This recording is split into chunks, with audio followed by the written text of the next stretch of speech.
ஒரு கிராமத்தில் கார்த்திக் என்று ஒரு சிறுவன் இருந்தான். அவனுக்கு பீட்சா, பர்கர், சிப்ஸ், சாக்லேட் மாதிரி ஜங்க் ஃபுட் தான் ரொம்ப பிடிக்கும். அவன் அம்மா தினமும் காய்கறி, பழம், வீட்டு சாப்பாடு எல்லாம் செய்து கொடுத்தாலும் கார்த்திக் அதை தொடவே மாட்டான். எனக்கு இதெல்லாம் வேண்டாம், எனக்கு சிப்ஸ் தான் வேணும் என்று அவன் அடிக்கடி சொல்வான். அம்மாவுக்கு கவலை அதிகமாயிற்று. இவன் இப்படி சாப்பிட்டால் உடம்பு கெட்டு போயிடுமோ என்று நினைத்தார். ஒரு நாள் அம்மா ஒரு சிறிய திட்டம் போட்டார். அடுத்த நாள் காலை கார்த்திக்காக ஒரு அழகான தட்டு தயார் பண்ணினார்.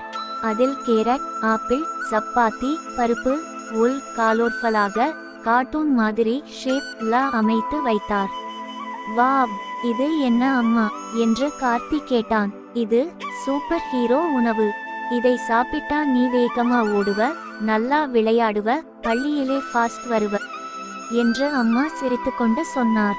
அவன் கொஞ்சம் சந்தேகத்தோடு இருந்தாலும் அந்த அழகான பிரசன்டேஷன் பார்த்து கொஞ்சம் சாப்பிட்டான். அடுத்த சில நாட்களில் அம்மா தினமும் விதவிதமாக ஹெல்தி ஃபுட் ஃபனாக செய்து கொடுத்தார். சில நேரம் ஜூஸ், சில நேரம் ஃப்ரூட் சாலட், சில நேரம் தோசை வித் ஸ்மைலி ஃபேஸஸ்.